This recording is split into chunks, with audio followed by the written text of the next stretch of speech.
Okay, so have you understood whatever we have discussed in the last class, right?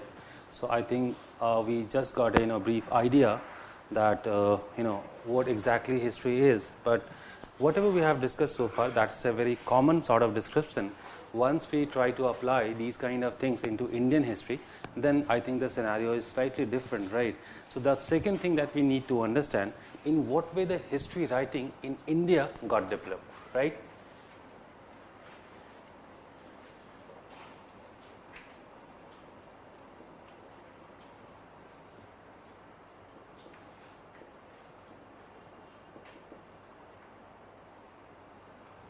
Okay, before I start my content, there are a few things I need to discuss here.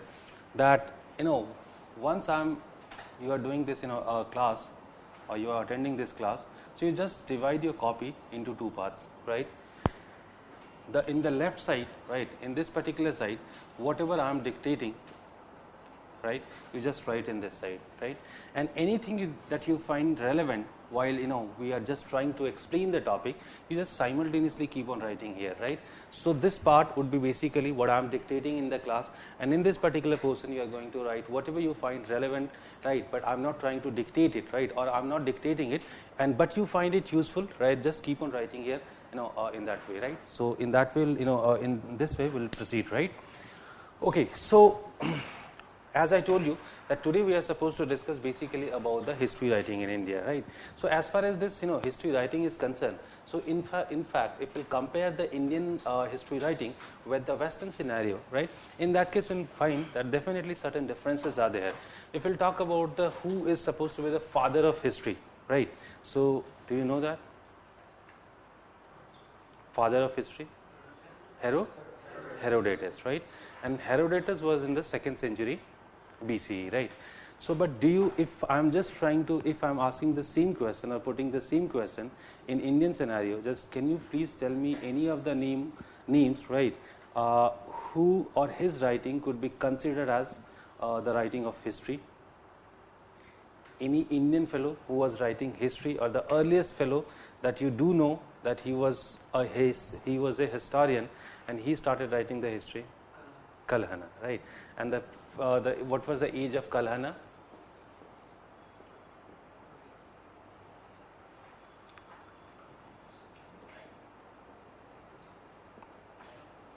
~11th century.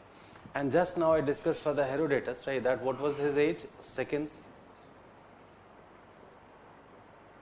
BC, right? Can you make out the difference between these two? There's a gap of 1300 years, right? Why so? How come? Why the Indians were not writing the history? That's a big question that we need to answer, right? So before we start reading the proper chapters of history, we need to understand in what way the history writing in India got developed, right?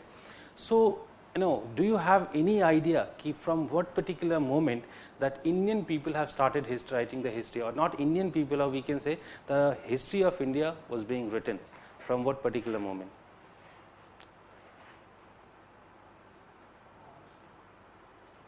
Manusmriti. But just now you people told me it is the Kalhan whose writing is considered as history, right? So if Kalhana's writing is concerned, and the book which was written by Kalhana was Raj Tarangini, right, which is the flow or the river of kings, right? So this is earliest book which is considered in the category of history. So whatever has been written before Kalhana's Raj Tarangini, these are not included in history. So definitely there might be some differences because of what we don't count anything which has been written before Kalhana's Raj Tarangini as history, right?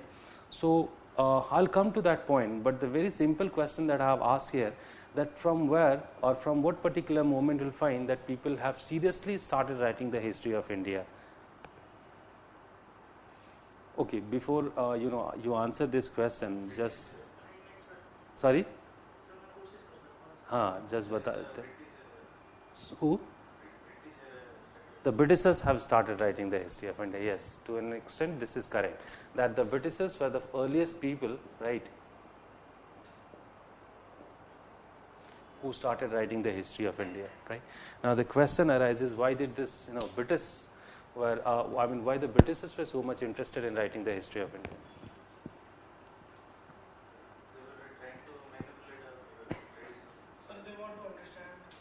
Indian culture, right? So what was the administration of India? Right. Is it the only reason because of what they wanted to understand the Indian, society or the Indian culture? What was the actual scene? Before building, you need to understand the circumstances behind it. Okay. So you people are just partially trying to answer the question. I think you are just moving around the topic, not you are trying to deal or discuss the exact topic, right?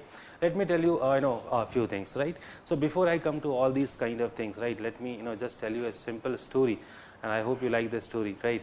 History is all about stories, so we have to, definitely learn about certain stories, right? Look, India was always having very flourished trade with West, right? And that particular chapter or story is beginning with the Romans, right? So Romans were, basically they were very good consumers of the Indian products, and basically there were few things which they always liked, and out of these commodities, definitely spices were the most important, right? And apart from spices, definitely the cotton clothes, right? Indians were already aware of cotton, and in fact, if you'll read about IVC or Indus Valley Civilization, in that case you'll find that they were already aware of cotton, right? They used to produce cotton, they used to make the clothes of cotton, because we have received so many evidences that they were using cotton, right, or cotton clothes. So somehow India was already aware of cotton, right? But once you discuss about clothes, so there are a few things that you must need to know, that clothes are basically divided into two parts, right? The cotton clothes are divided into two parts, right? Or roughly also we can divide the clothes into two parts. These are known as maheen and kameen. Do you know the difference between these two? What is maheen and what is kameen? Okay. Fine and coarse, right? Can you now tell me the difference between fine and coarse clothes?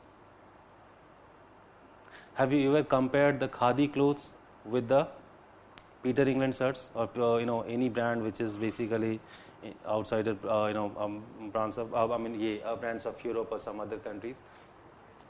If you are buying the shirts of khadi, then somewhere you find that the thread is slightly it is not uniform in all the places, right? Somewhere you'll find that it is slightly coarse, and somewhere you'll find it is plain, right?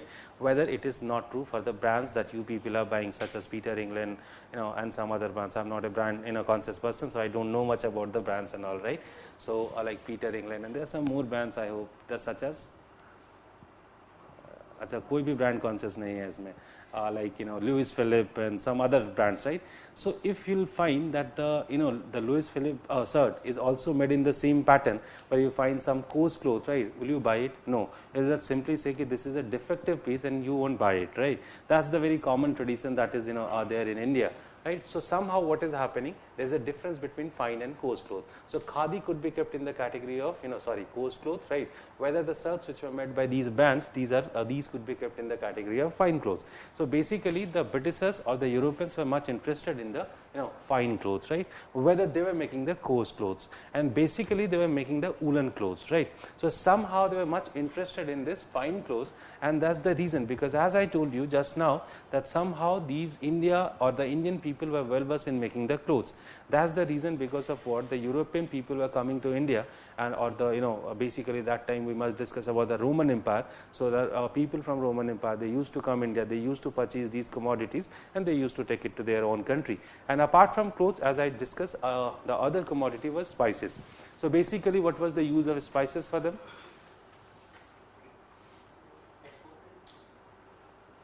I hope you must be aware of the fact that the Europeans, exactly, Europeans does not don't use much spices in their food, and normally they used to consume the boiled food. So that was also not very much required. So what was the use? Yes, she's telling right. Actually they had to preserve the meat, right? Because in the winter season it was slightly tough for them to get the meat from outside, and that is why they had a tradition to preserve it in their house. And that time definitely fridges were not there, and that is why it was quite easy for them to preserve with the help of these spices, and that is where they were using their spices, right. So somehow what happened that okay fine, till the Roman Empire is there, and Roman Empire was having very regular trade with India, and as you do know, basically I hope you might have heard about the Sangam period, because Sangam period is known for this particular trade. But after 4th century AD, you'll find that this trade started declining, right. And in fact, these are the topics that we'll need to cover, and gradually we'll cover those topics as well. And although it's a matter of debate, but even though we have so many evidences, right, which are always discussing about the declining trade between the India and Roman Empire, right, and there were so many reasons because of what this trade declined. But the trade for few centuries, the trade could not survive, right, or the trade could not be maintained. But after 7th century AD, the trade got again revived. And I hope you must be knowing that definitely once these people like Kusanas and all, they are coming, right. So definitely for a period when India was started having trade with West through the land routes also. So far the trade was happening only through the sea route. So the Silk Route is coming into existence, and after the Silk Route, what is happening, as you do know, that China also got connected with the Central Asia, and the silk from China was being carried to that region. And gradually what happened with the decline of the Kusanas, will find that the Silk Route also lost its importance, and then we'll find that the silk, India somehow learned how to make silk clothes, right, and they started making the silk. And gradually, as I told you, that after 7th century, when the trade is reviving, right, there you'll find that now India has started exporting the silk clothes also, right. So once India has started doing these kind of, started exporting the silk clothes as well, right. So now silk clothes, cotton clothes, and some other things. But now once I am saying that 7th century AD is the period which is marking the re-beginning of the trade with the West, right. So but now these are not the Europeans which were leading in the trade, rather these are the Arabians or the Muslims, we can say, right. They started leading in this trade, right.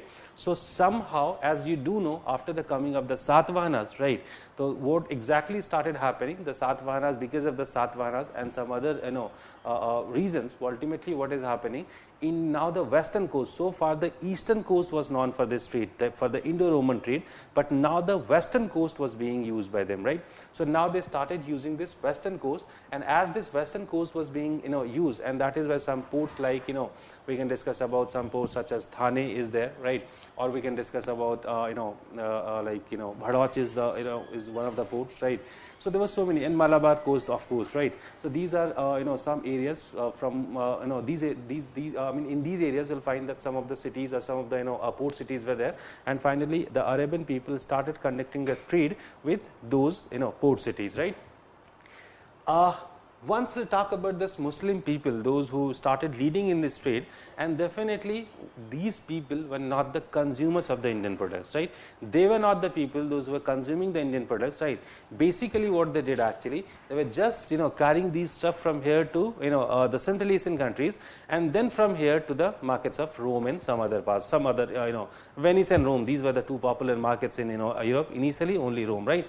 And they used to sell this stuff to the in the Roman market, and mind you, they were making huge amount of profit, right.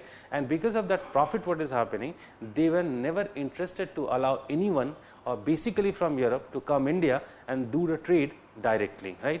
And that's the reason that this people, the Arabian people basically, they never allowed the Europeans to come India, and they kept on making huge amount of profit out of this trade.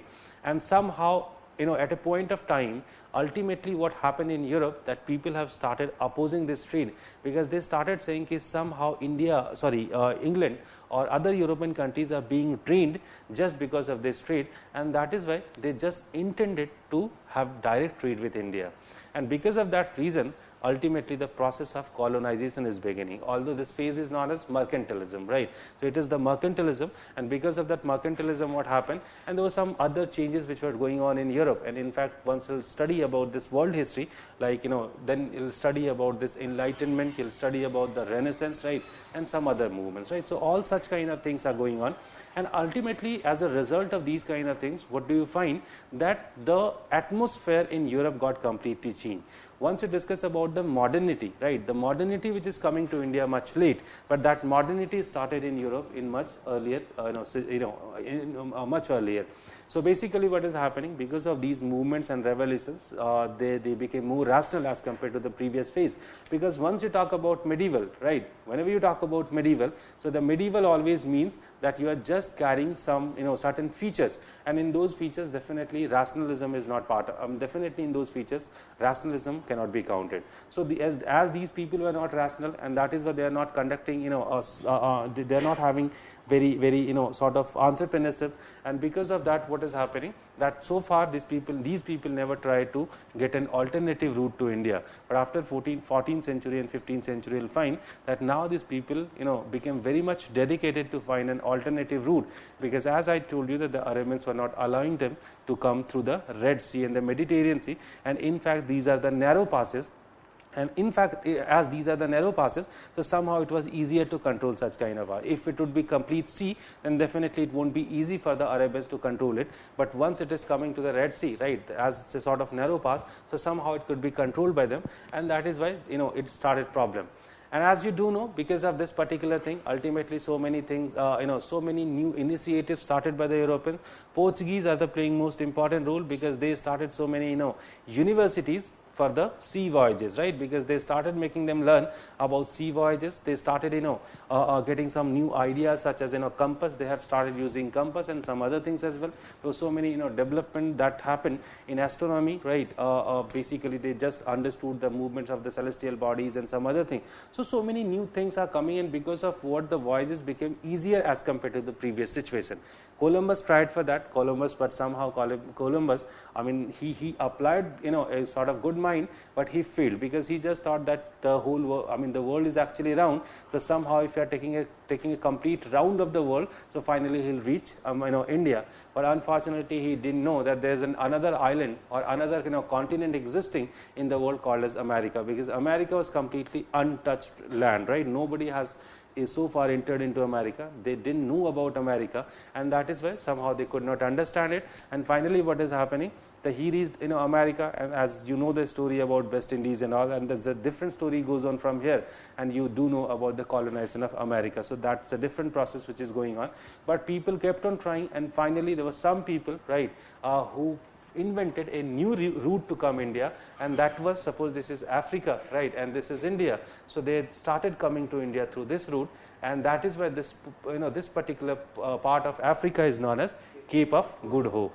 I hope you can understand why this particular part is considered or called as Cape of Good Hope, right. So because somehow it maintained or it survived, right, the hopes of the European people.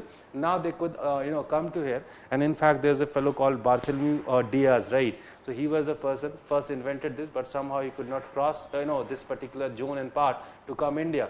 But later on, another fellow called as Vasco da Gama, right, he decided to come here. Finally he reached India, right, with the help of a Gujarati merchant called sorry, do you remember the name? I think Majid was the name, some Muslim name. Yes, he was a Muslim fellow, right, and with the help of that fellow finally they entered into India, right. So Portuguese were the first people entered into India, started doing the trade. And let me just quote one simple example. If you have studied NCERT, you must be knowing the fact, and when Vasco da Gama is getting back from here, so if he has invested 1 rupees completely in the sea voyage, and apart from that definitely he purchased the stuff commodities from here, so if he has invested 1 rupees in these kind of stuff, right, so the profit was 60 rupees, right.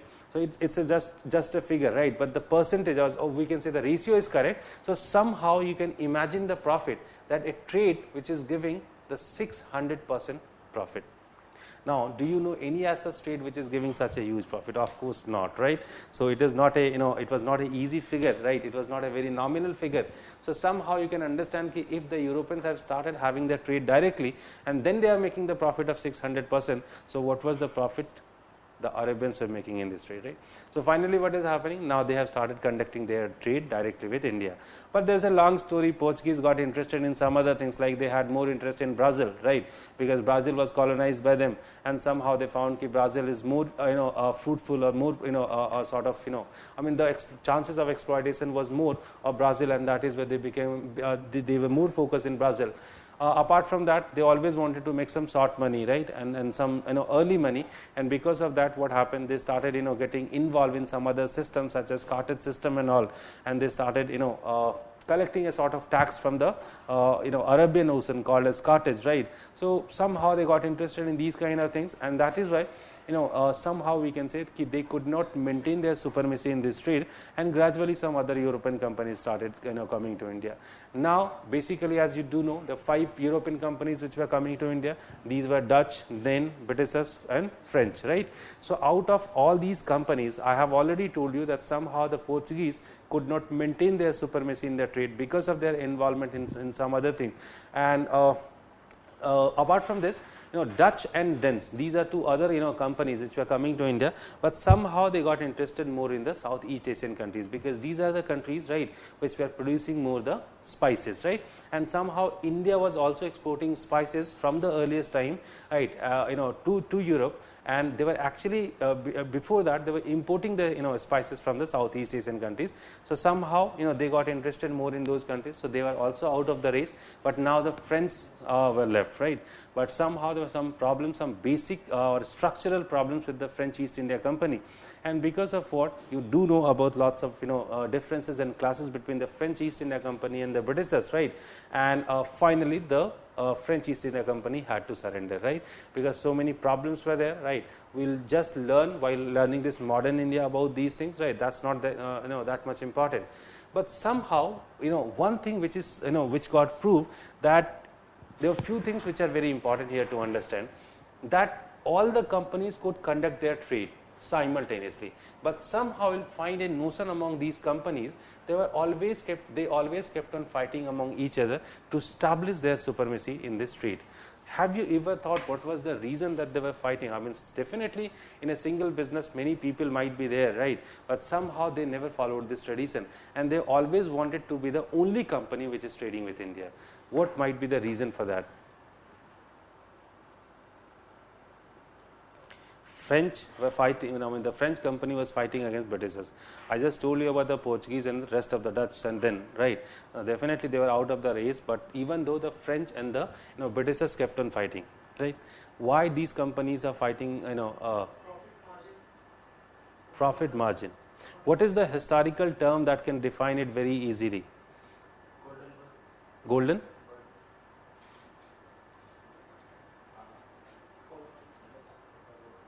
This is very simple word, right, which is always, one more thing.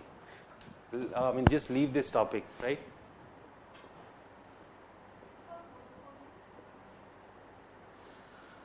While writing history or while understanding history, right, there are few things that you always keep in mind. Whatever the topic that you are reading, always try to identify the keywords of that topic, right. What is the importance of these keywords? Do you understand the meaning of keywords? Such as, I am just giving you one example. The thing that you are trying to define here, I am just simply using a term, monopoly. Got my point? Right. Both the companies were trying to establish their monopoly over this trade, right. So somehow whatever you have written, but if you haven't written this term, you are lacking, right. So whenever you are reading any topic, there are few keywords, and these keywords are basically those words which were used by some prominent historians, right. And these keywords have become so popular that whenever a person like me or a person who is sitting in UPSC to evaluate your copy, so whenever he or she is evaluating your copy, one thing you always keep in mind, he is an old person, right, and he or she is not having that much stamina, that if you have written it badly, right, your handwriting is very poor, and he is just struggling very hard to read your answer script, right. Definitely not. If you have written like Sid, in that case definitely he is not going to consider your copy, right, and that is why he is just going to do the average marking. But somehow if if you are using such kind of keywords, right, so these keywords are ultimately helping you. Mind you, as I myself being part of Delhi University, right, and I go for the copy answer script evaluations, right. So once I go for the evaluation, so definitely we don't go through the complete copy or the complete script. The only thing that we do, that we always try to find out such kind of keywords, right, that if the keywords are there, it means that the student is having a proper understanding of the subject, right? So whenever you are reading any topic, always identify some keywords, I mean such keywords, right? And always try to incorporate those keywords in your answer, right? That is going to help you in the mains examination while writing the answers, right? So monopoly is the term which is defining this particular area. And mind you, whatever I am just telling you in the class, always keep in mind, because if you have to excel in the this optional paper, and these are the suggestions which are not applied to any particular paper, this is universally applied. So always try to find out, and in fact you just apply this idea and you will get a positive result, because if you're if you're writing the answers in general studies, right, so there are certain keywords of the topic, right, and always try to incorporate those keywords in your answer, because once these keywords are coming very frequently in your answer, so somehow evaluator is making his mind, okay, this fellow has a fair understanding of the subject and is marking you positively. Because there's a very simple thing, because just for the sake of 100 rupees or 150 rupees, that fellow is not going to give his life to your answer script, right? कोई भी नहीं करेगा. तो बूढ़ा आदमी, उसके लिए 100 रुपये कितना हुआ है, उसकी सैलरी बहुत होती है. नहीं, वही मैं बता रहा हूँ. That is what I am just trying to tell you. It's a very simple logic is there. This is a subjective thing, right? The thing is that if you have written so badly, or your handwriting is very poor, in that case, suppose I am the person evaluating your answer script, and if I cannot make it, so definitely what should, I mean, suppose you are there in my place, what you will do, right? You'll try to do the general marking, average marking, ठीक है, आप करके निकल जाएंगे, ठीक है. आपको लगेगा कि अच्छा नहीं, आपकी आंसर स्क्रिप्ट में कुछ प्रॉब्लम, तो थोड़ा और मेहनत करना है, थोड़ा. That is what I am just trying to suggest you, that there are few things which are very important. Use such kind of keywords, right? Underline the important things. Once you are practicing these kind of things, so what is happening now? The the evaluator at least going through those keywords and the underlines, underline things, right? And somehow he is making his idea, or his he's just trying to get the idea that do you have the idea, or do you have a understanding of the subject or not, right? So that is why these are the practices you must incorporate while writing the answers, right? Come back to the point, right? So I was just discussing about the monopoly. So ultimately it was all about monopoly. And why this monopoly? Because ultimately if you need to make some huge amount of profit, so the monopoly was playing the most important role. Because there's a very simple logic. Suppose you all are buyer, right, and I am the seller, right? So whose monopoly can work? Of course my monopoly, because what is the rate that I am fixing, you people are forced to buy the product in the same amount, right? But you just reverse the situation, right? If you are making the situation reverse, in that case you can understand very simply one thing. Suppose you all are seller, right, and I am the only buyer, right? In that case definitely the rate would be fixed by me, because I am the only person who can buy this stuff, right? So now I hope you can make the idea why these companies were fighting among each other. Because if two companies are there, even though the competition is beginning, right, and somehow it is giving profit to the Indians rather than the Europeans, right? And that is why they just wanted to establish their monopoly, right? And ultimately what was the result? That also you do know, that somehow the French had to lose this battle, right? Because there were some inherent problems with the French company class, that without that there is no sense of history. Without that there is no sense of history. And if you kept kept on understanding the history with the previous understanding, right, so definitely it won't be working for you, and definitely again and again you have to struggle, and somehow you won't be able to make some good marks, right? But there's a very simple way to understand history, and somehow if you have understood the stuff, right, it's very easy to score 300. 300 is a very much achievable target, and very easily one can score 300. The only thing that you have to be disciplined, and you have to just understand the actual requirements of the UPSC. The day you have realized the actual requirements of the UPSC, the day you'll score 300 marks, and that there's no doubt in that. हो गया start आपका? हो गया? Okay, fine. So, okay, I was just telling you about the score, and mind you, this 300 this is a very much possible target, 300, and in fact I must say 300 plus, because Ishwar Kundu, as you do know, that he scored 316, right, this year, and in fact there was another student who scored 320, right? So if a person coming from engineering background is scoring 316, right, and last year, do you know, Ishwar Kundu scored 219 only, and this year he scored 360, right? So I hope you can understand one thing, that's just a understanding what kind of difference is made by a understanding. right? Because he did not, improve much.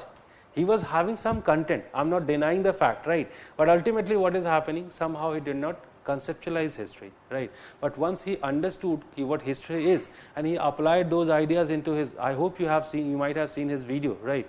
Once he applied those kind of things into his answer, and very easily finally he jumped into 316, right? So if a person like Iswar Kundu can score 316, so it's quite easy to score for anyone to score 300 plus, right? But normally I say 300. Why I say 300?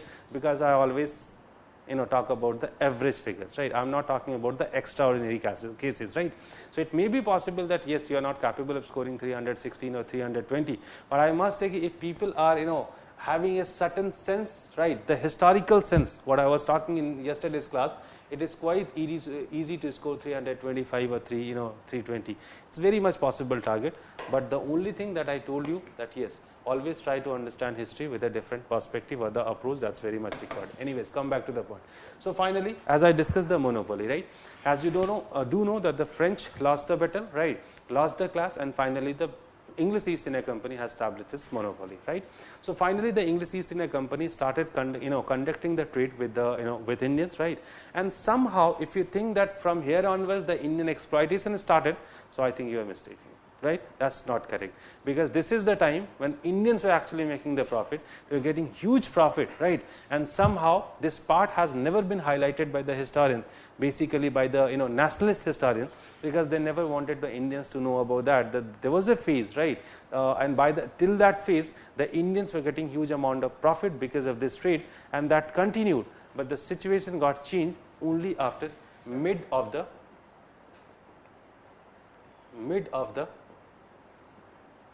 18th century. So what exactly happened in the mid of the 18th century? So as you do know that it is all about Battle of Plassey, but somehow it's not related to Battle of Plassey. There's something which was going on in the background, and that background is very important. Look, if you're talking about the mid of the 18th century, can you tell me something specific which happened in Europe during this mid of the 18th century? Industrialization or industrial revolution, right?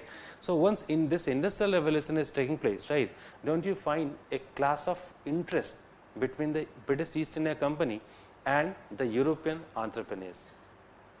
Isn't that true, right? Why? Because the early industrialization was in cotton industry, right? They also started making the cotton clothes, right? And the British East India Company was also exporting cotton clothes from here to Europe, right? And now there is a simple or clear cut class of interest between these two, right?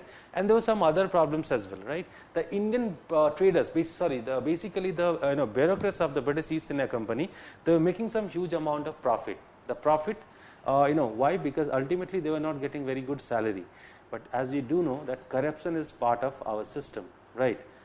And this particular tendency is coming to Indian system because of the British East India Company, because as the civil servants were not getting good salary, or basically the bureaucrats of the company were not getting good salary, and that is why they were involved in such kind of illegal activities, right? So they were just running the parallel trade with India. So once the company is carrying suppose 100 tons, right, so they were also sending 10 tons or 5 tons or 2 tons, right? And there was some having the partners there in Europe, right? They were just getting this stuff and they were selling it in the market and they were sharing the profit, right? So somehow through this process they made huge amount of profit. And once they were going back from India, these people were having, they by that time they have definitely become the prosperous fellow, right?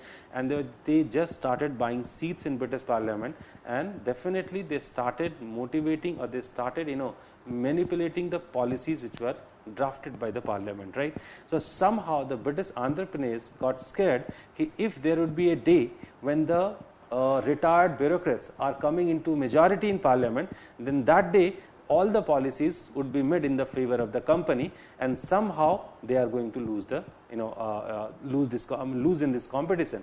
And that is why what is happening from the mid of the 18th century, they started raising their voices ki completely ban the trade, and finally this trade was banned, right?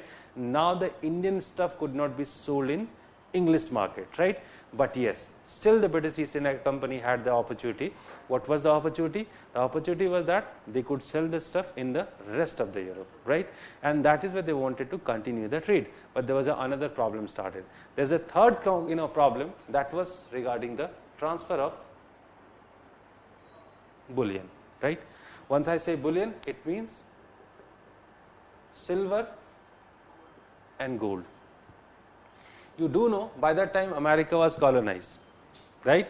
And Africa was also colonized. And from Africa and America they were getting gold and silver. And they were paying this gold and silver to India just to get the cotton, clothes and spices, right? Don't you find the absurdity in this particular system? Just to purchase the spices and cotton clothes, right? You are paying in bullion, silver and gold. So somehow the trade surplus was in the favor of India, right? And that is why what is happening, the people have started raising question in this transfer of bullion, because somehow, as you can understand, it is not only bullion or silver and gold, at the same time this was capital that could hold the industrial revolution, or that could sustain the industrial revolution, right? And that is why once people started opposing this transfer of bullion, so that's the next thing which was banned. Now England stopped transferring the bullion from England to, or from Britain to India, right? Now the real crisis comes for the British East India Company.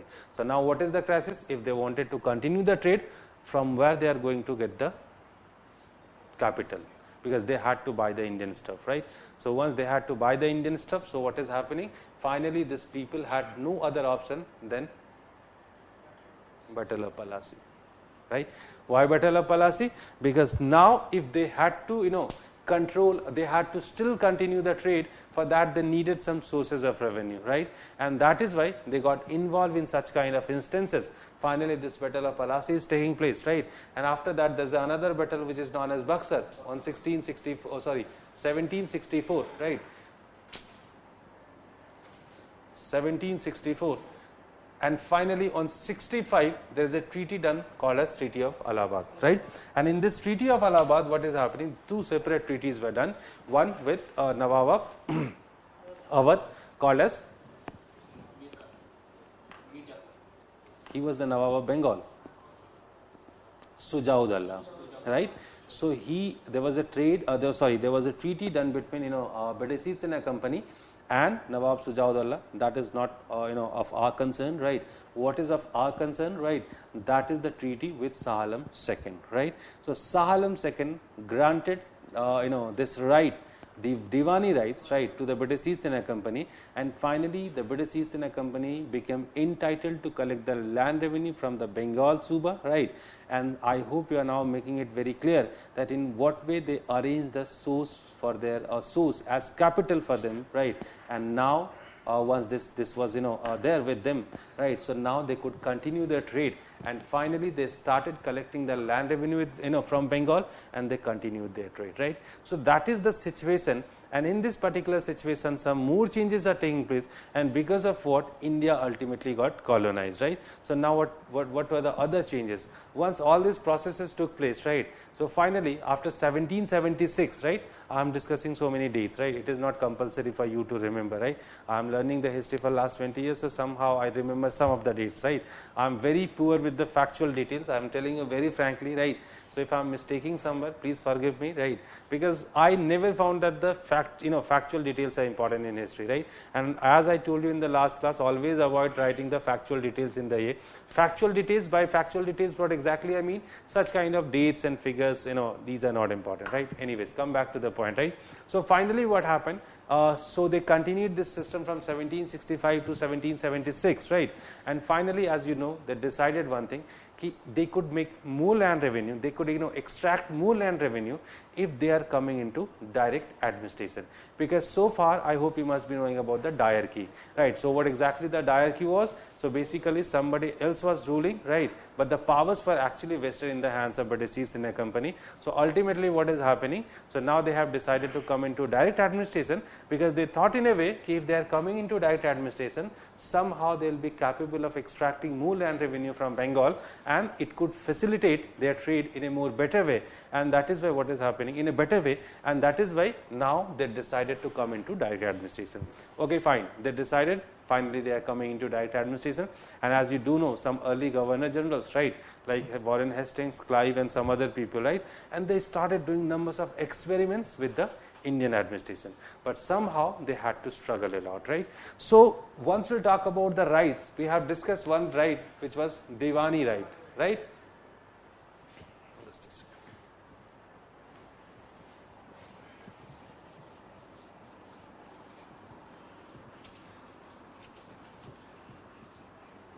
Right.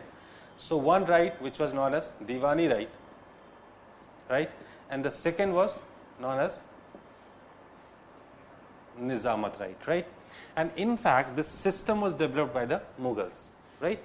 So basically what they did, actually in every Suba they used to appoint two bureaucrats, right. One was handling the revenue and one was handling the Nizamat was handling the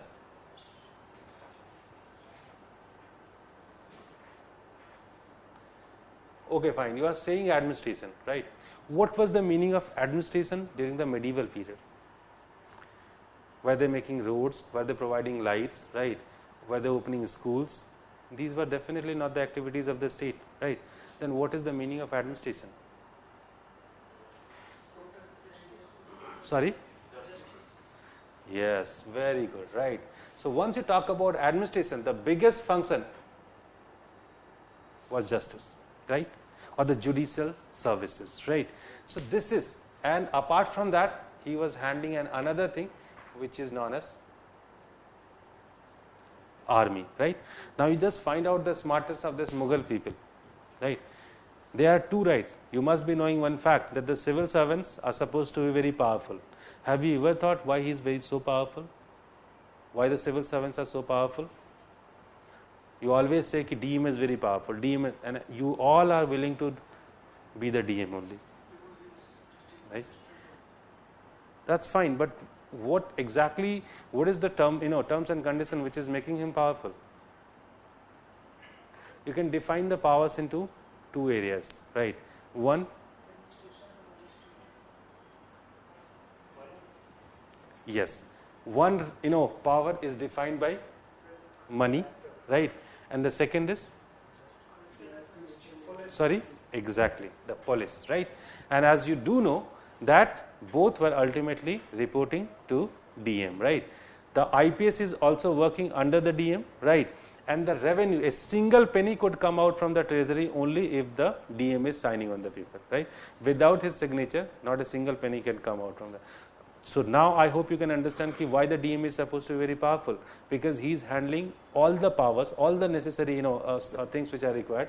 So somehow I think you can make it from here also, right? So the Mughals had a very advanced system where they differentiated the powers between the Diwani and the Nizamat. One was having the financial power and one was having the army power, right? And the both were reporting to the emperor, right?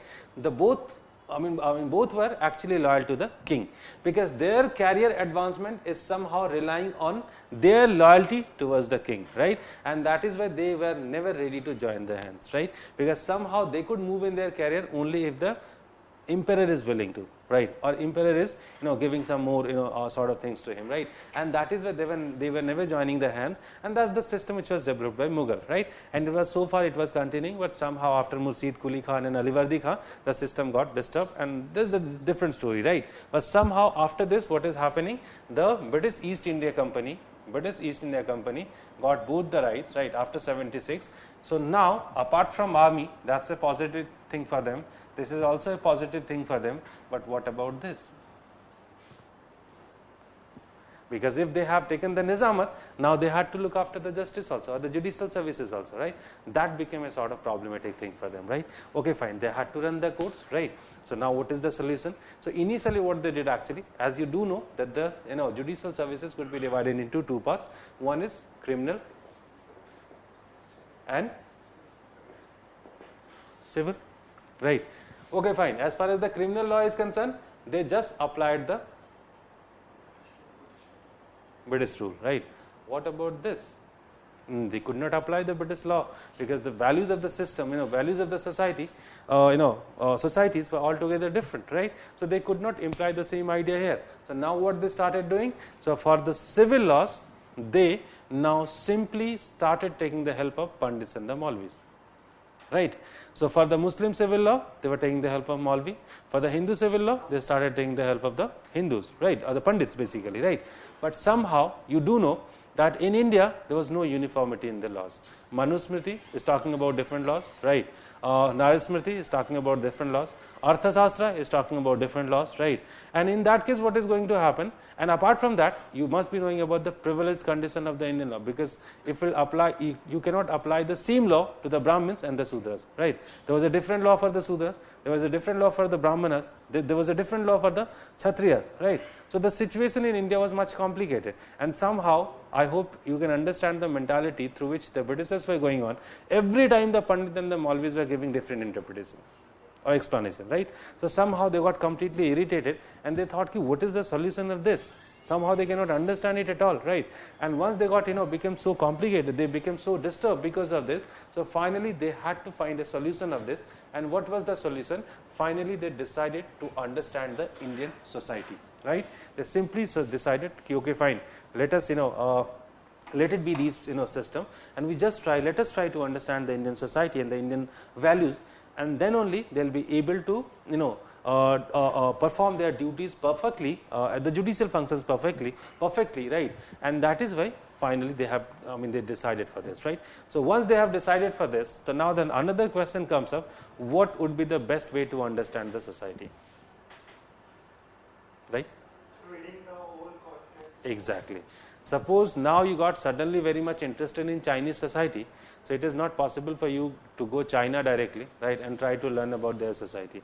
Whenever you try to learn about any other society, so the best thing that could help you, अभी तो Google है, ठीक है, अभी तो Google है, ठीक है, उस जमाने में Google नहीं था, so the best way could be to understand or to learn the ancient text, right? So yes, that is what they decided, and they started opening certain institutions such as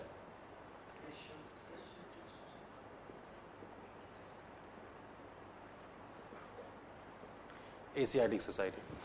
Asiatic Society of Great Bengal, Asiatic Society of Bengal, Asiatic Society of Bombay, Asiatic Society of Great Britain, right? There were three institutions which were opened. The first one was Asiatic Society of Bengal, right?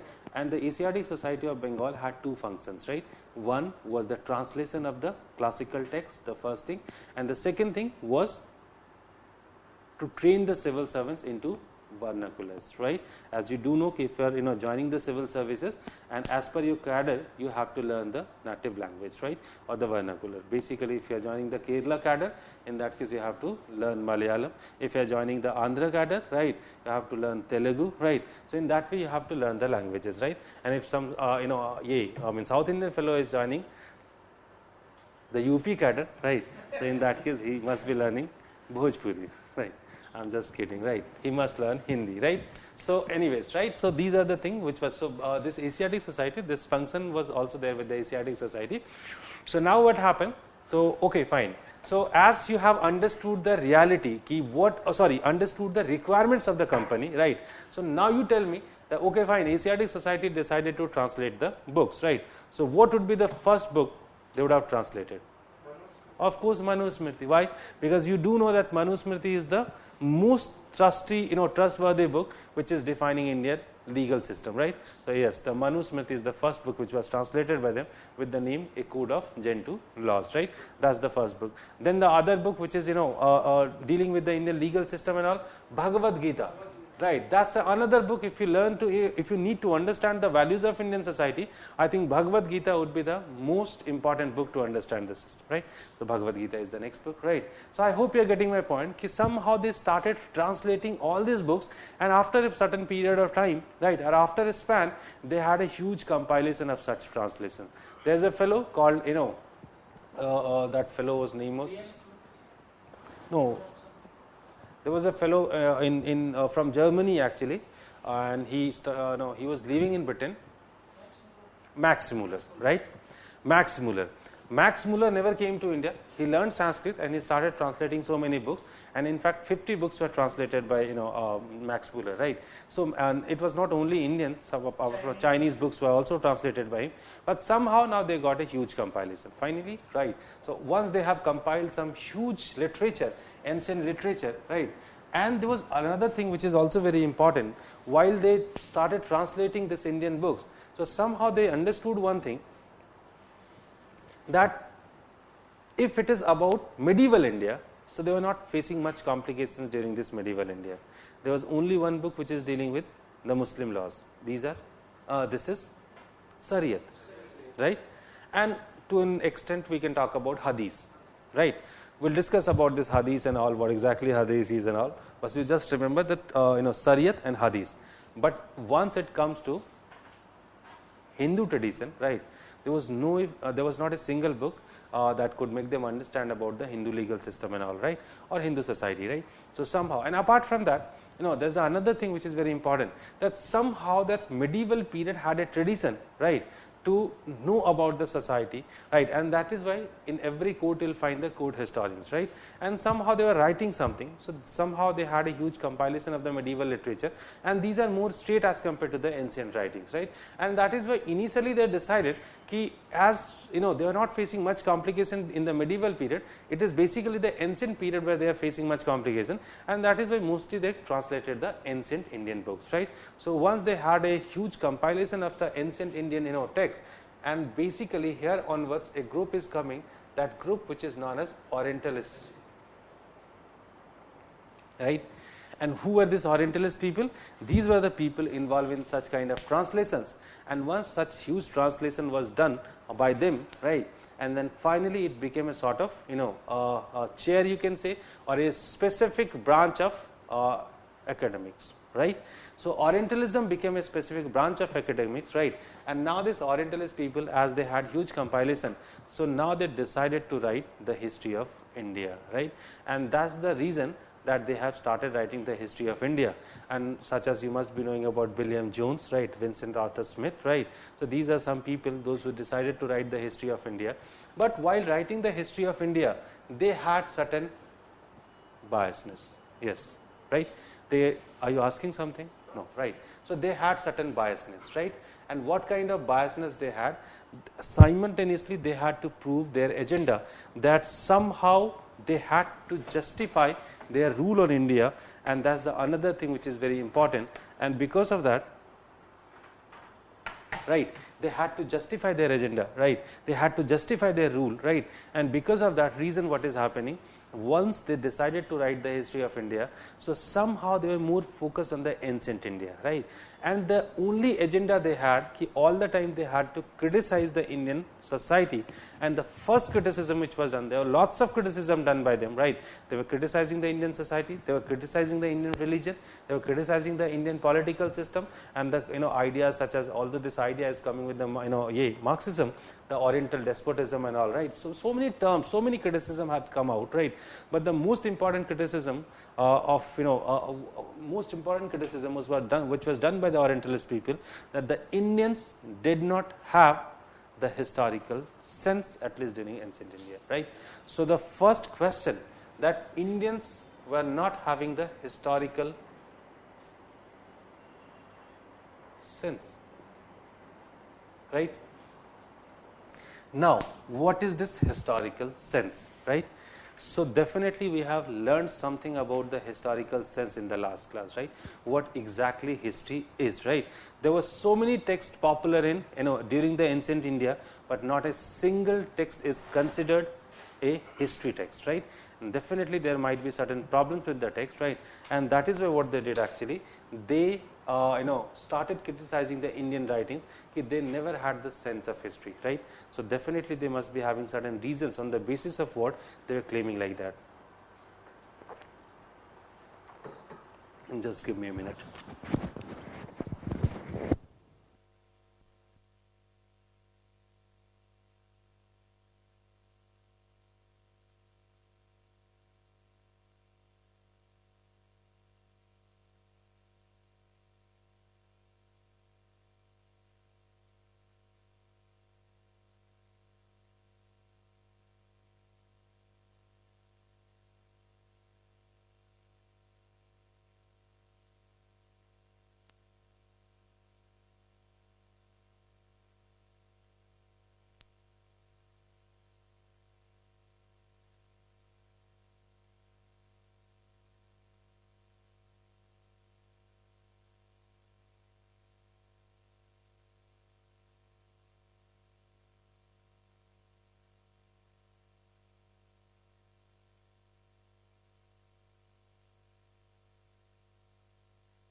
So now the first topic that we need to understand, did the ancient Indians had the historical sense or not, right?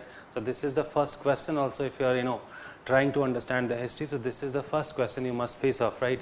So okay, definitely these people had certain blames, and because of what they started saying that Indians, basically the Orientalist people have started saying that the Indians did not have the historical sense, right? So definitely they have certain arguments, right, on the basis of what they claim that the Indians did not have the historical sense, right? So what are the arguments which are there? Now start writing.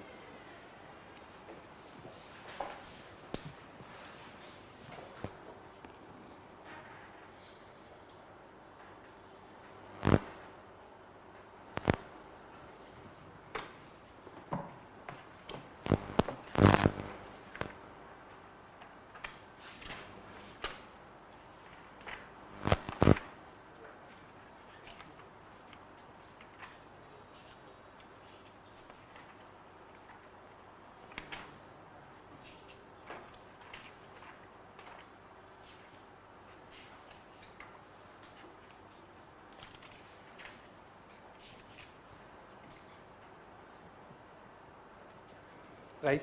So the first point, the Indian environment and the course of events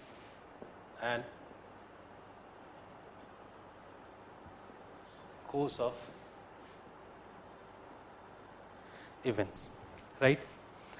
Let us first try to understand what exactly it is, right? So basically what they did actually, as we have already seen, if we will talk about ancient Greek society, so they had a sense of history. Person like Herodotus was writing history even in 2nd century BC, right? So why anybody didn't write or didn't even decide to write a sort of history of India? And as you do know that whenever you talk about civilizations, so the 4 ancient civilizations, and definitely one out of the 4 ancient civilizations was there in India. So if India was that much civilized even during this Indus Valley phase, right? So why did not they decide to write a history of India? So definitely they have given certain reasons for that, and the first reason given by them is the environment and the courses of events, right? So what these people are doing, they have simply compared the Indian society with the Greek society, right? And they have compared, even in the Greek society, they just compared the Greek world and the Athens, right? Basically Athens and yeah, exactly, right, Athens and Greek. And they simply said, okay, look, there was a different sort of atmosphere and environment in Greek world, right, or Greek society. So what kind of things were there? So basically they are saying, okay, look, once we talk about this Greek world, right, so they had a notion of being a nation, right? So somehow they imagined themselves as a nation, and in fact there were few things happen in Greek, right, or in the Greek world, that they these events somehow got the idea of their unity, right? They always imagine themselves as a part of the Greek society. And what are those things? Like on the Greek land, there were so many invaders, right, attacked, right? Such as Sakas are there, Kusanas are there, right? So many invaders were coming to the Greek society, and every time the Greek people became successful in failing such kind of invasions, right?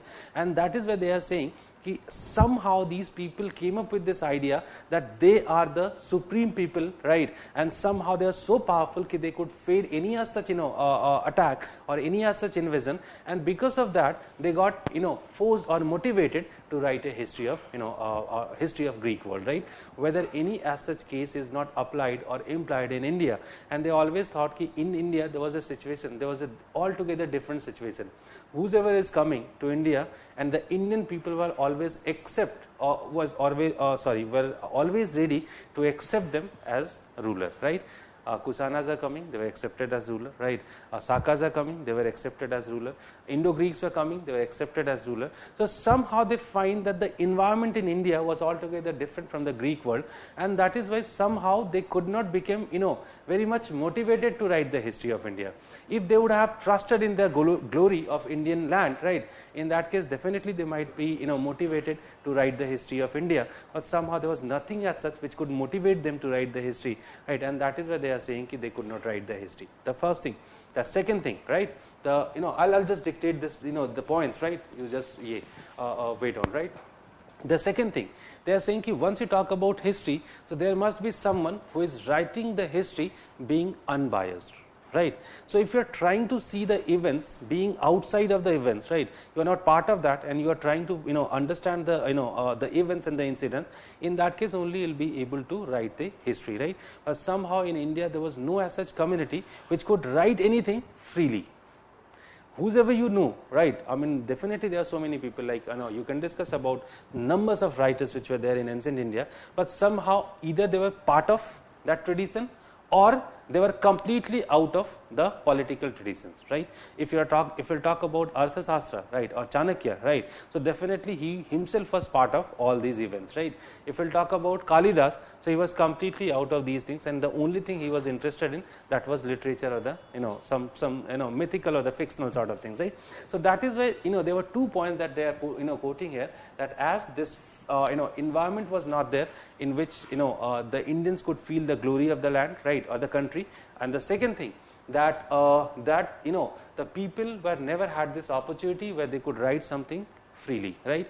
And because of that, they are saying that anything could not take birth in India which could be categorized as history, right? Just write few points.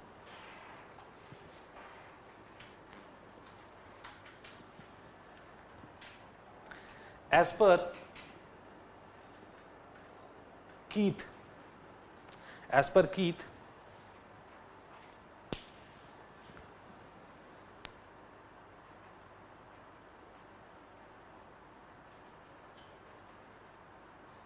the Indian atmosphere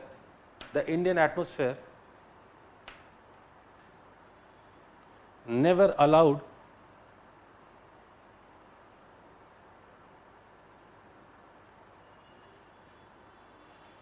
any sort of political freedom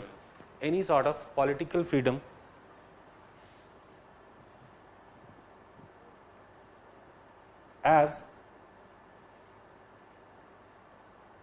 Athens celebrated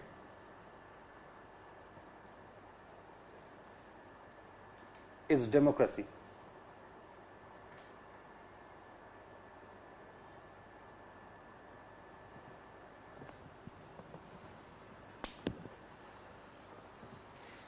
Because of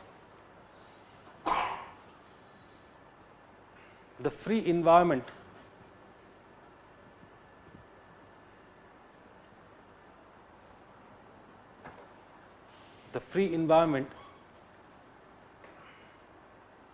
the people from Athens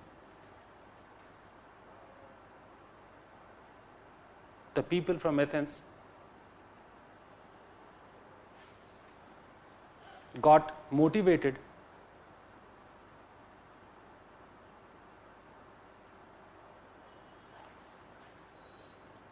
to write history.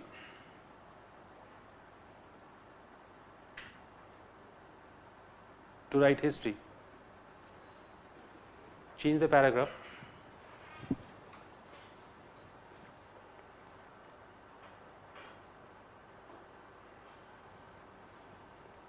The people from Athens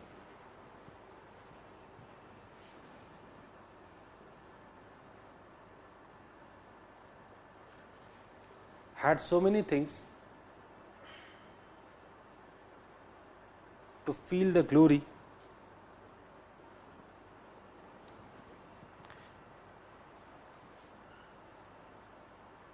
in their nation, feel the glory of their nationalism,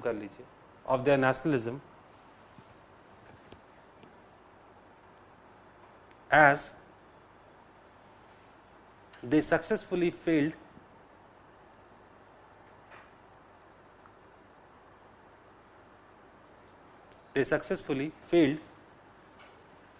the invasions of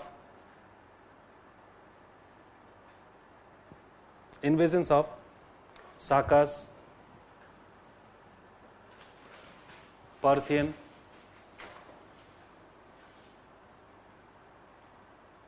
Kusanas, and Huns.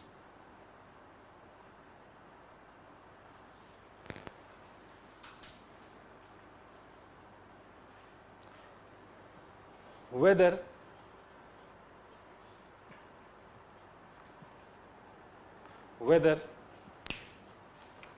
these things were completely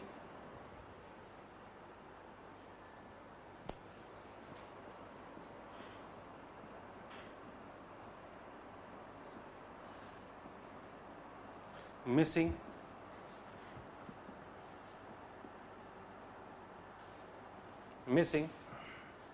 in India.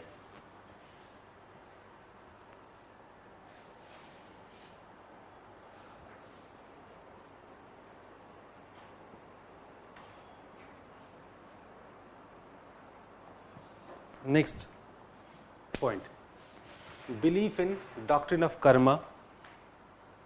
Belief in doctrine of karma. Second point, rebirth and fate.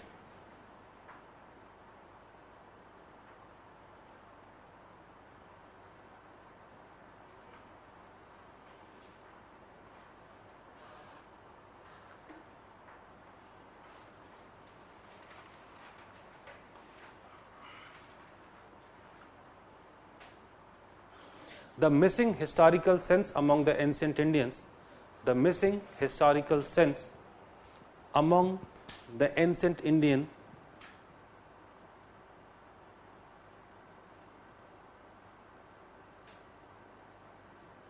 necessarily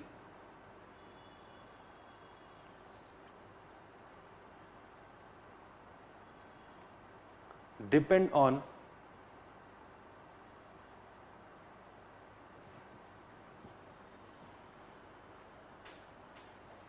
the mentalities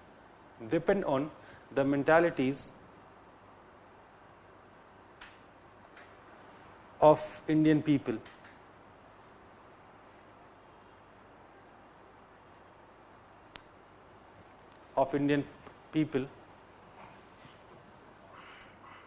As most of the time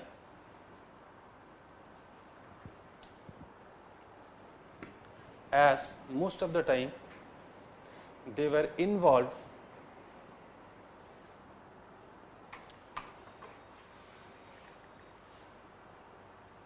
in the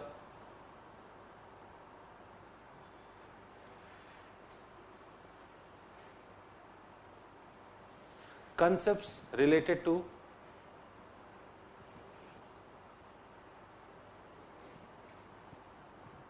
karma,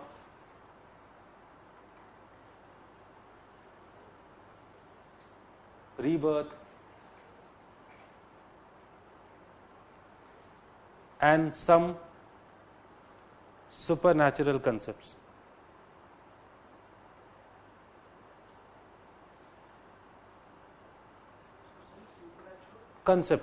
Some supernatural concepts, which never allowed them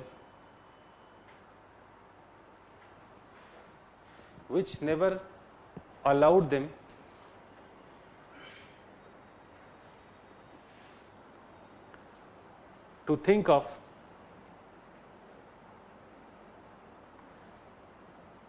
the other developments going on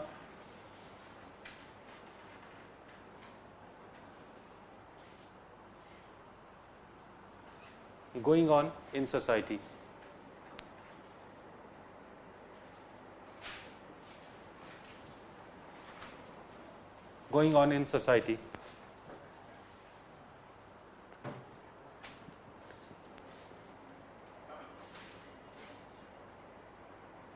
Did you get the point? What exactly I tried to discuss? Look, ultimately, if you people are interested more in the developments which are going on, society, like if someone is attacking on, any ruler, what are the results which are coming out of that, right? So somehow, if you are engaged in these kind of things, if you are interested in these kind of things, definitely you people would intend to write something on that, right? But somehow the Indian people, most of the time, they were concerned of the supernatural things. Like, most of the time you will find that they are writing about the rebirth, the doctrine of karma, religion, right, the God, Brahma, these are the concerns, and these are in fact the most prime concerns, right. And if you are interested in those kind of concerns, right, so definitely you won't be intended to write anything which could be called as history, right. So that's the another thing which is very important. Next, belief in regression. Belief in regression. Look, there are two sort of beliefs, right. One is progressive belief and one is regressive belief, right. India was always involved in regressive belief, right. What is this progressive belief?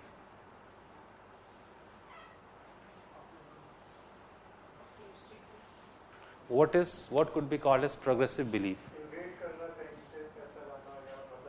Okay, fine. आप थोड़ा सा उसको cheap terms में बोल रहे हैं, ठीक है. अभी let me talk about some, talk in historical terms, right. Yes, no, that's true. But we can't use paisa, we can't use money, we can use materialism, right. So there are two things, right. So if we'll talk about materialism, so we always try to, make progresses in our lives, right. We people are now a simple students. Now we are trying to be the IS or IPS officers, right. And then definitely once you'll become the IS or IPS officer, your goal would change, right. So we always try to make, or we always try to progress materialistically, right. That's the reality of the world.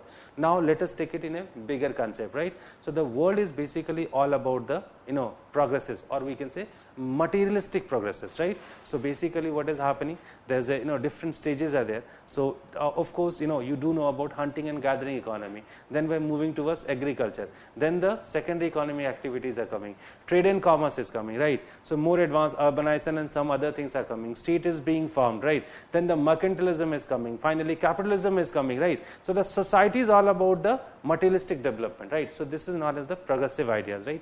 Whether the Indian people were always involved in the idea of regression. How come? Look, in India there is a different theory of development, right. In India it is about the Satyug, Treta Yug, Dwapar Yug and Kali Yug. So it is all about decreasing values in all the ages. Got my point or not? Right. Because in Satyug nobody was telling lie, right.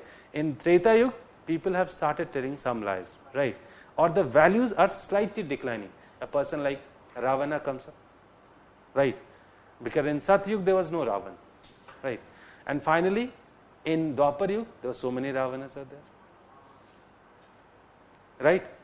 Duryodhan is there, Dhritarashtra is there, right, and so many brothers of, and of course we can't miss that fellow, what was his name? Sakuni, yes, right. So in India we don't believe in the materialistic progresses, we rather believe in the, the regression in the values, right. So in India there was a altogether different vision to see the society, right. And in fact the way we have perceived that, okay, in every phase you'll find that the values are declining and finally the Kali Yuga is coming, right. And once this Kali Yuga is there, and as you do know that Kali Yuga mein paap ka ghada bhar jata hai, theek hai, and once it is full, the paap ka ghada, then again there will be a destruction of the world, and then you'll find a evolution of the evolution of the new world, right. So it's a sort of cyclic concept that we do have. So we don't talk about the progress, we always talk about the regression, right. So India always had a different different vision to see the world, and that is why they never talked about the materialistic progresses. They always talked about the declining values, right. So that's the reason. Write it down.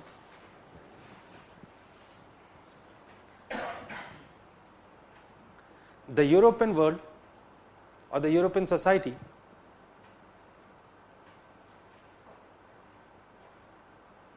always focused on the materialistic progresses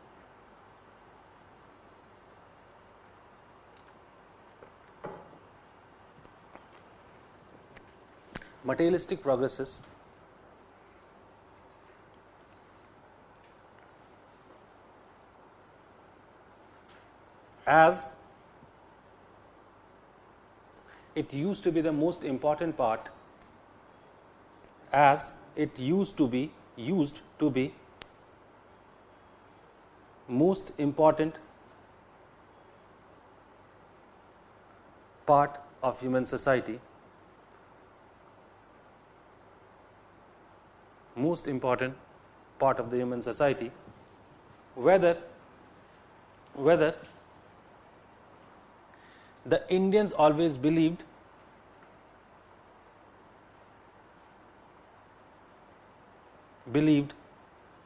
in the idea of regression, the idea of regression,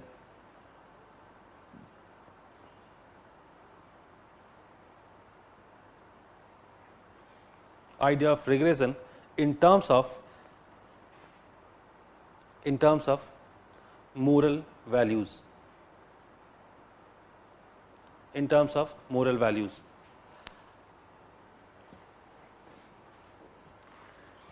That is the reason that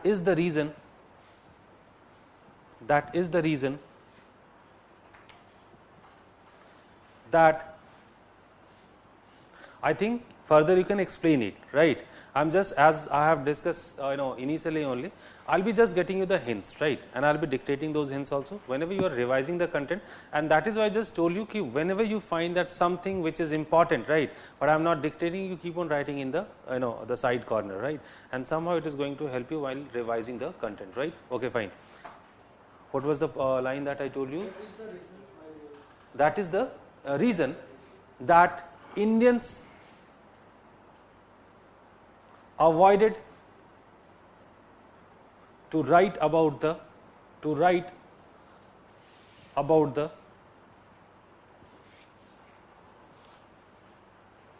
materialistic world,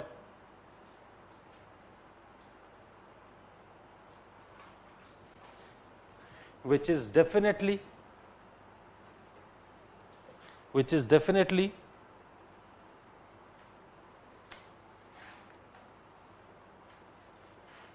most important for the historical sense.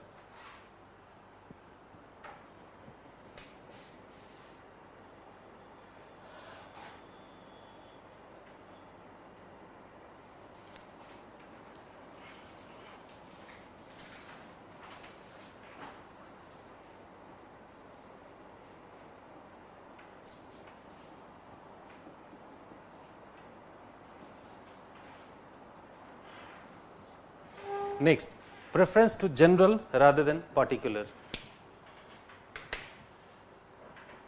Preference to general rather than particular.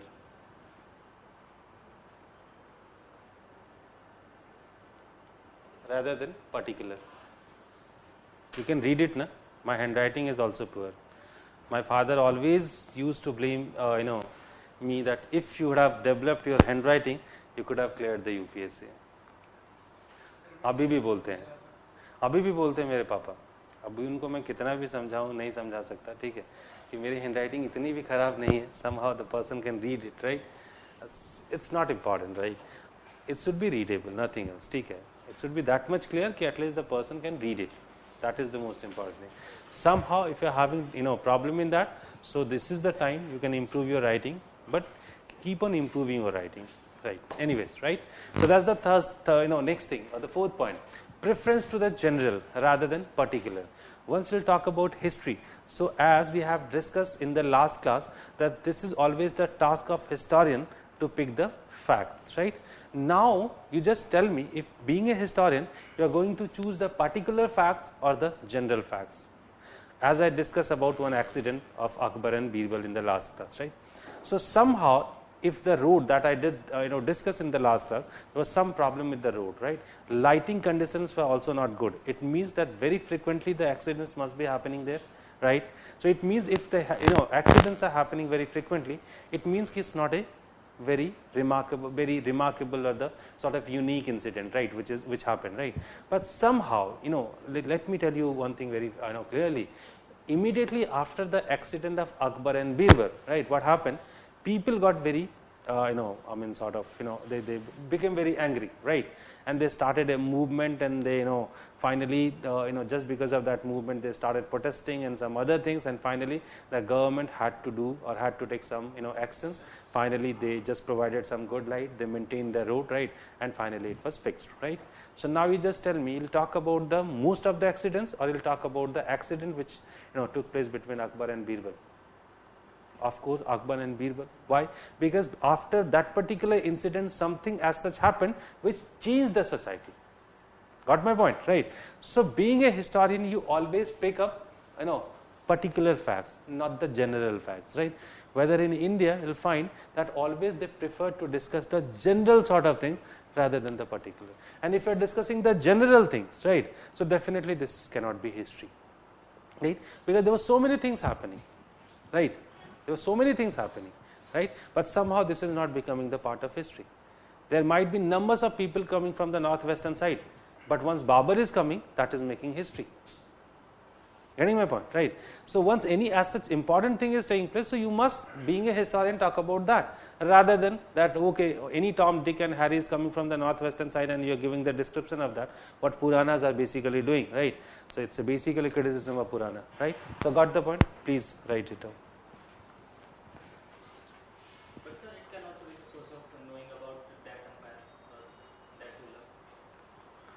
Which ruler? I mean, whichever is coming, like you said. It's not only about ruler, right? There were so many people, those who came, right? Okay, fine. Let me answer one thing. There were so many invaders came from that side, right? Like, Muhammad bin Qasim is saying. How many of you remember Muhammad bin Qasim? You always remember Gori. Why? Because that's marking a bigger change in India, and that's marking the beginning of the Sultanate period in India. You remember Babur. Why? Because he is marking the beginning of the Mughal Empire, right? But nobody talks about Muhammad bin Qasim. Even in history, you'll find just a single line written for Muhammad bin Qasim, okay, he attacked on India. That's it, on 712 AD. That's it.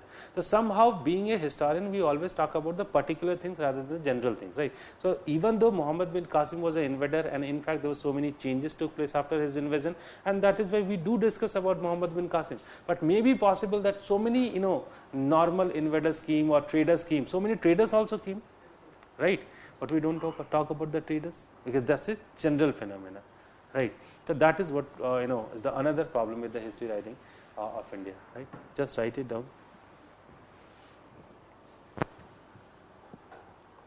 The tendency of Indian mind was always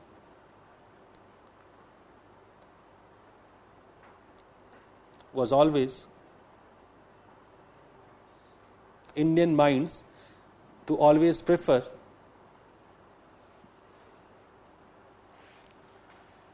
the general, always prefer the general to the particular.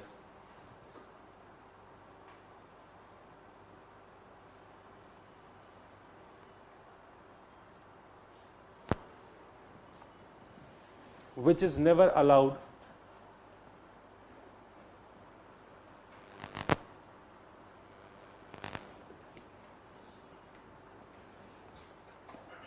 in the philosophy of history.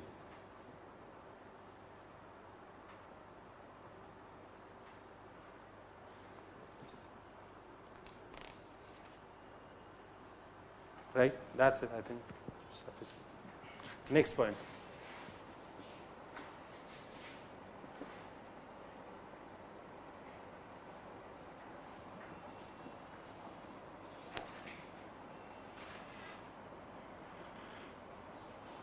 Philosophy of life negation.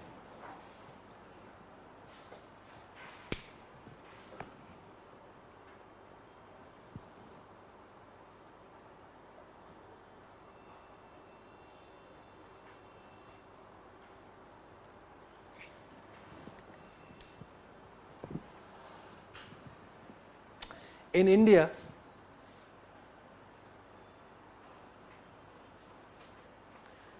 the nirvana,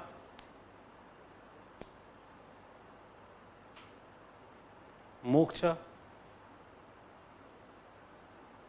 and salvation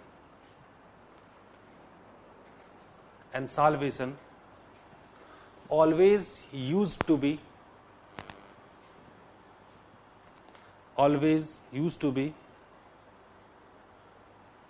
bigger goals of human being.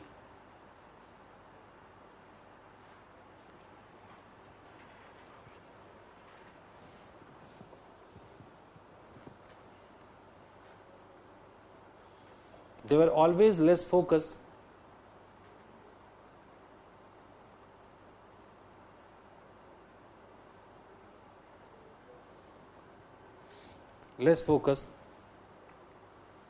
in economic development,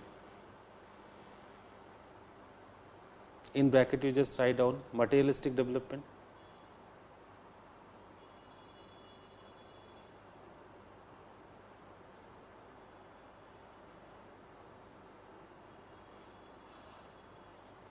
which stopped them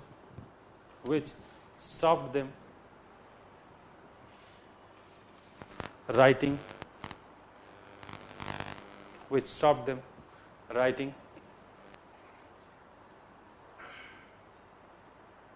the history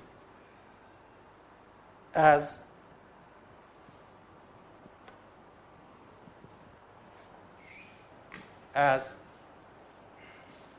for history,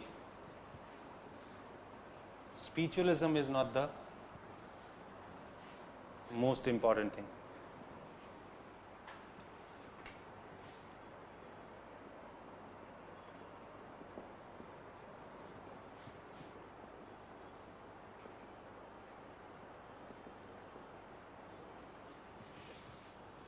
Next, lacking rationality.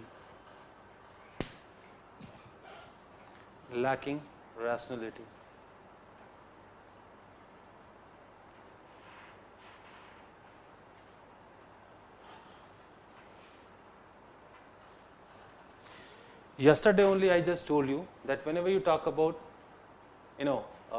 history, the most important thing that is causation, right? And if you are writing anything without that, without giving the description or without analyzing the thing, there is no point of reading it, right? In fact, in India, that is the thing which was always missing, right? Okay, fine.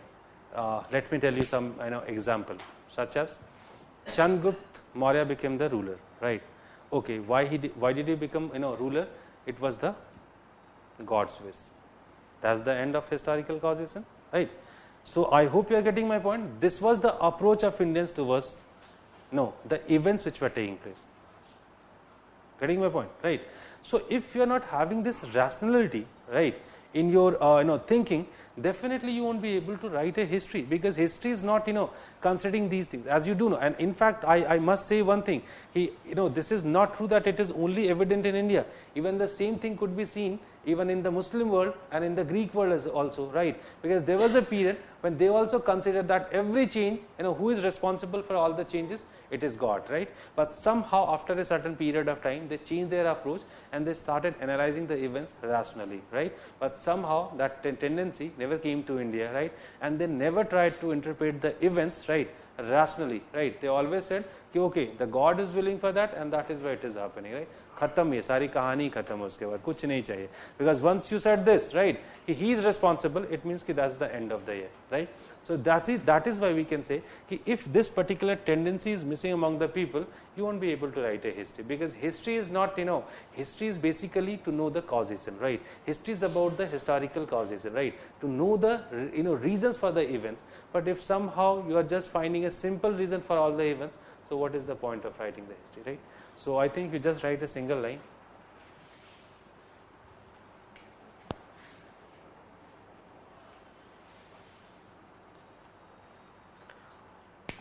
Any narrative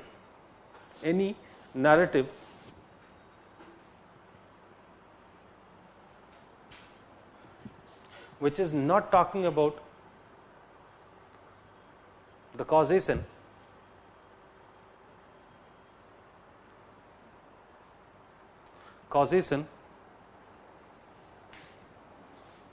cannot be considered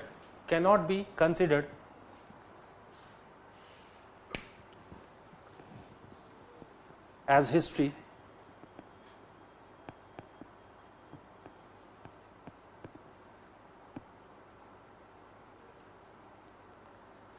This approach, full stop, then write, this approach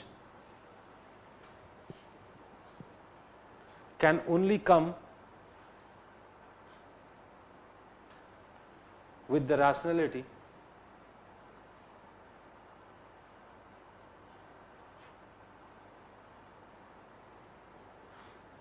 which was always missing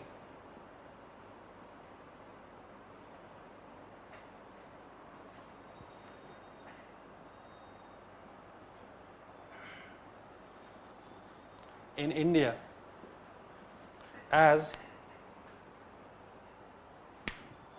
every change, as you just change it, for every change, as for every change, the supernatural powers were responsible.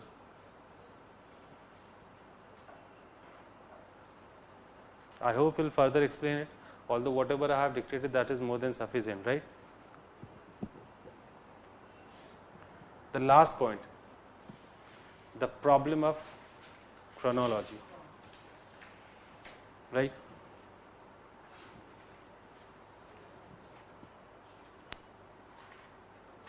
Basically, the Western historians blame that the Indians never had the sense of time, right? And in fact, you cannot write a history without mentioning the time, because ultimately all the times were having different values, right?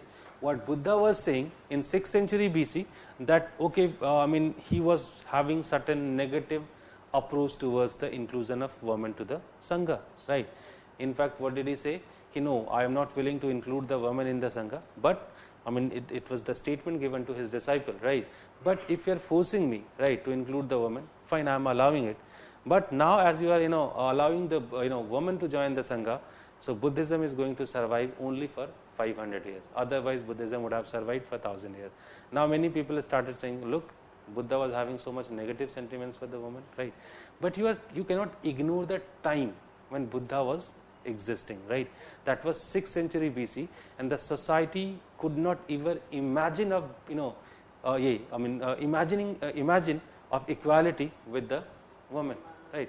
Man and woman, between man and woman, right? So this particular trend was not there in 6th century BC. But if somebody is giving the same statement right now, so definitely he will be considered, he or she will be considered a definitely a orthodox kind of person, right? So time is always, giving you a clear picture of the history, right? So without mentioning the time, you definitely cannot write the history, right? But somehow that is one of the idea which gone completely missing in Indian writings, right? In India, it doesn't mean that Indians did not have the sense of timing. They did have, right? But their sense of timing was very peculiar, right? Such as, look, in India, as you do know, that in rituals, the Indians are very particular. मुहूर्त होता है ना? अगर वो शुभ घड़ी cross हो गई, अगर शादी हो गई, तो फिर तो बहुत टेंशन है, फिर तो लड़ाइयाँ ही लड़ाइयाँ होगी. Getting my point or not? बोलते हैं ना ऐसा में, you can't go, you can't cross the शुभ मुहूर्त, right? So look, they are very particular about the seconds, right? Or they are very particular about the yugas. Satyug, Treta Yug, Dwapar Yug and Kali Yug, right? So somehow can't you find a thing that either they are concerned of smaller time frame or the bigger time frame, which is not suitable to the history. History is just looking for a simple time frame, right? Okay, centuries, decades, right? If you're talking about ancient India, so it must be centuries, right? If you're the same thing that I was discussing in the last class, right? Depends, right? So somehow history is looking forward for a smaller time frame, right? But not that much smaller or that too smaller, right? Or it should not be bigger like, the yugas, right? So somehow either they had the bigger frames or the, very smaller frames, but definitely they did not have the, the exact frame for the timing, right? That's the another problem, right? And sometimes what is happening, right? Although there is a criticism also for this point, they have so many eras also in India, right? You must be knowing about this Saka, era, Saka Sambat, Gupta Sambat, Vikram Sambat. There were so many Sambatas were there, eras were there, right? But somehow, we don't know the real beginning of these eras, right? Later, after doing much research, this the blames what we people are discussing right now, these are basically the Orientalist blames, right? So that time they did not know much about the Indian history also, and that is where that's the another problem, right? So somehow they could not connect the eras with the Western eras, right? So that is why they are saying that Indians did not have any notion of time, and they did not give any importance to the time, and that is why it was not possible for them to write the history, right? So just note down this point.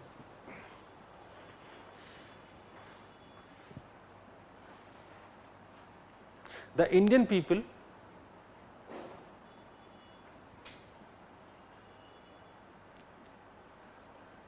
were never particular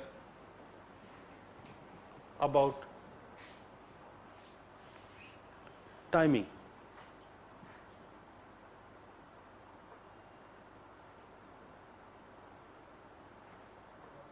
But if the historical events are not written in a chronology,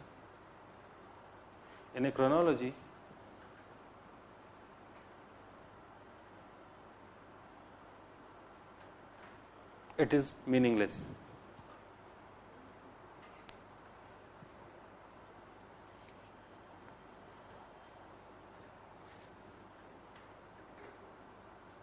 Although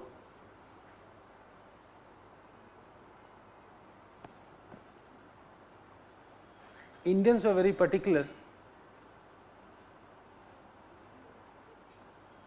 at least in rituals,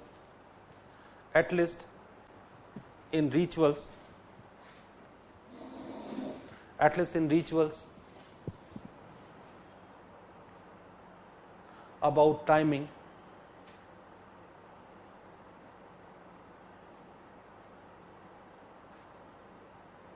and at the same time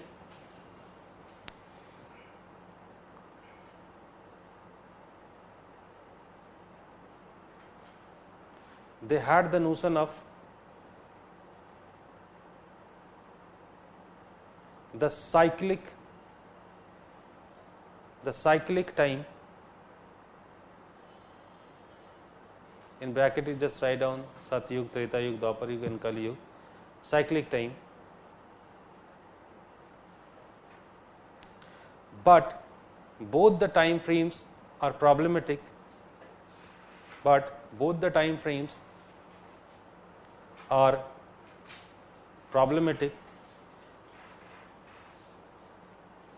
as either it is too small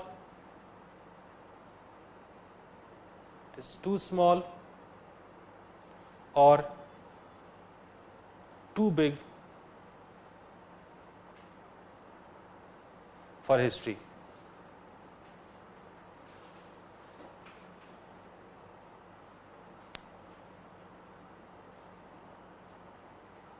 Change the paragraph.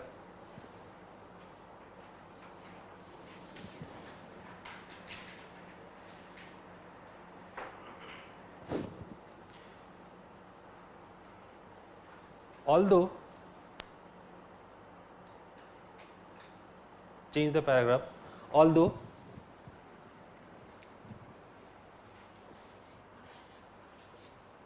in some instances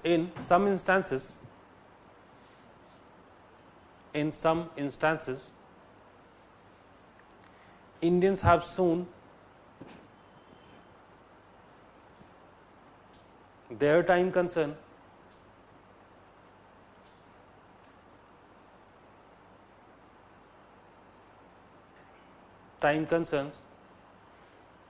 such as different eras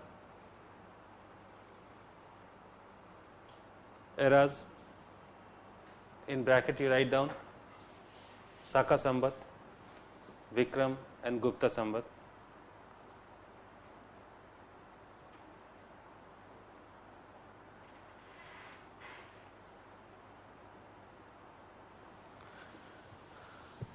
And sometimes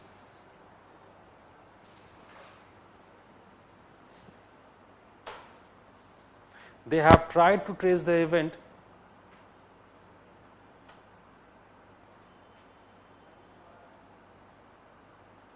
with a particular trace, they have tried to trace the event with a particular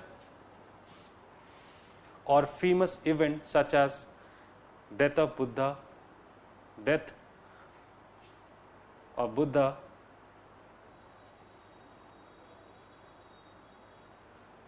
death of Buddha,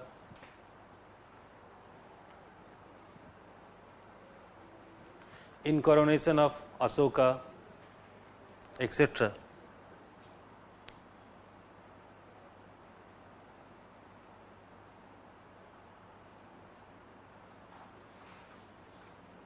Right.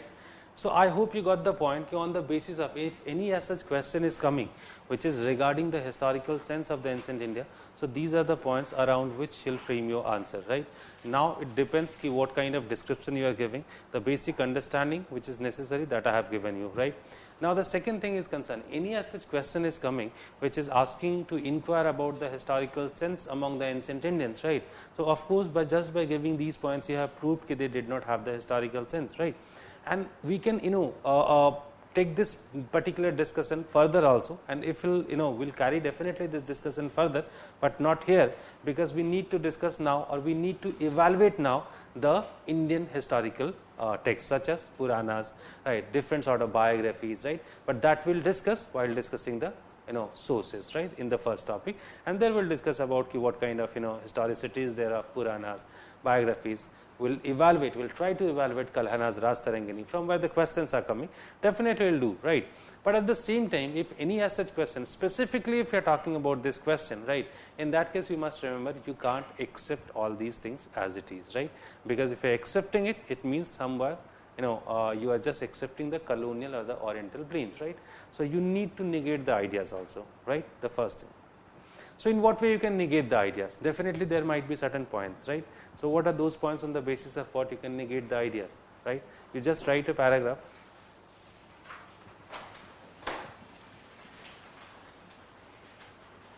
To an extent,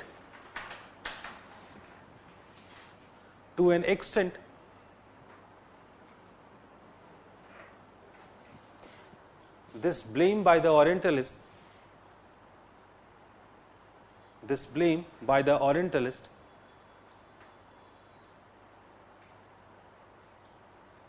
seems true.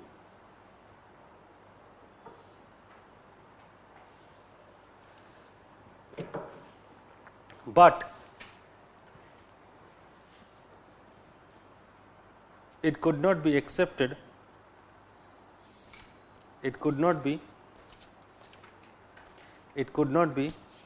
accepted as it is.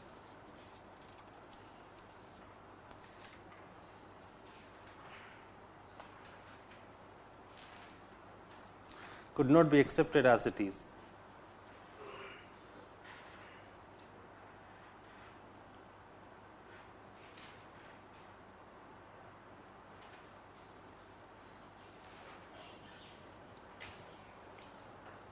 As per Romila Thapar,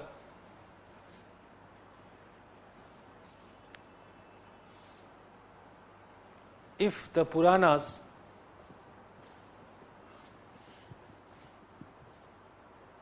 are studied with respect to Puranas are studied with respect to the transformations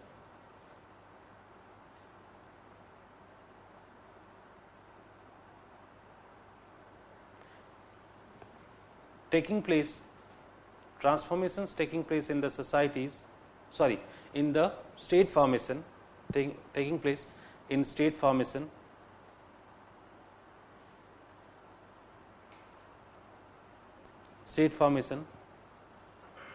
the economic changes,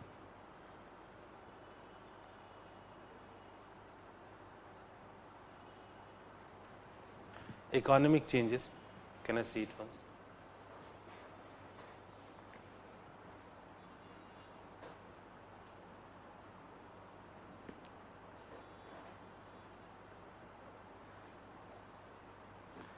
place in the state formation, the economic changes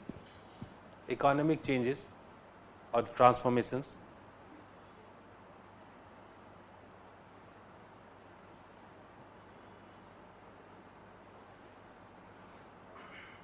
comma, Puranas could be proved a very valuable historical content.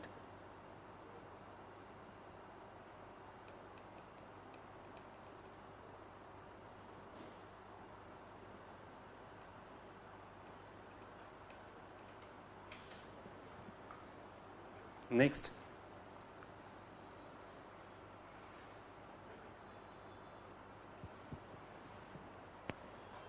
this cannot be accepted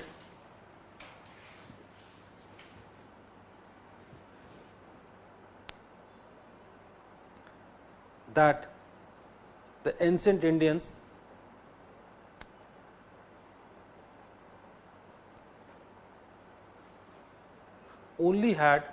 the ancient Indians had only the concept of cyclic times,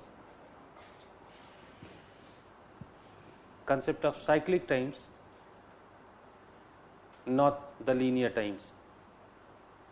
We have already given you the example. We have lots of examples which are telling us about they had this time. Next,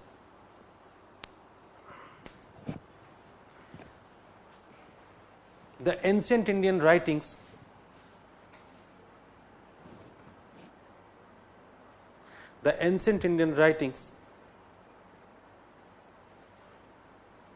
had ample of stuff regarding Indian society,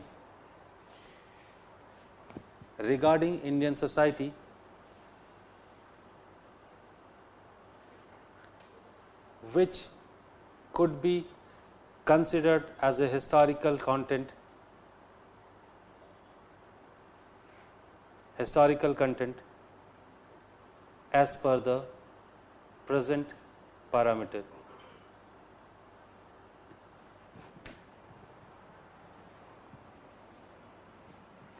Just wait a moment, right? As per the present parameters, right? Look, try to get my point, what actually I am trying to say. Look, once the Orientalist people were criticizing the sense of history among the ancient Indians, right? That time the parameters of history was also different, right? That time the political history used to be the most important history and the social history was not that much important, right? So that time definitely this detail of rulers and their wars and some other things were definitely less in Indian writings. But if we'll read Puranas, if we'll read the epics like Mahabharata and Ramayana, you'll find lots of details regarding the society. And as you do know that by this time the notion of history or the understanding of history has also gone through a transformation, and now the polity is not the most important section of history. This is only the only one of the sections, right, of the history. And here we need to understand the society also, and the social terms, the social values, the social systems, right, the notion of family, the relationship in family. These are the things which are also becoming important. And in fact, if we'll talk about the school called as Anal school, right, now they have started focusing on these kind of things. As you do understand, now there's another school, Subaltern, right, and Subaltern has also started more talking about the history of the common people, right. So somehow you do know about lots of things regarding the common society. So now as the parameter itself has changed of history, right, so now the Indian content seems to be more historical as per the new parameters. That is what I just told you, right. So somehow these are certain arguments. On the basis of that you can definitely one more thing, right. So last point you just write down. As far as historical causation is concerned,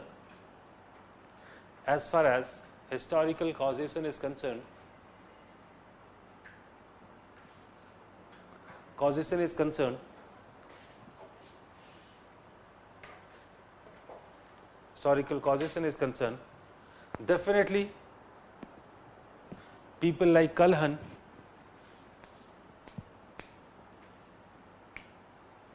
tried to discuss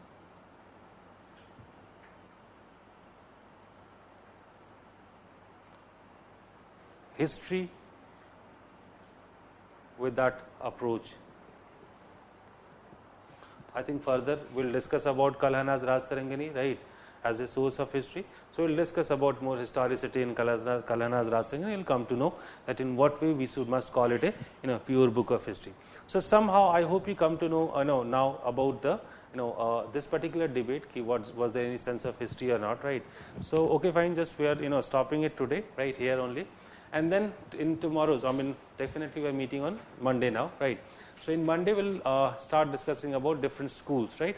So briefly we'll discuss about the medieval historiography, right?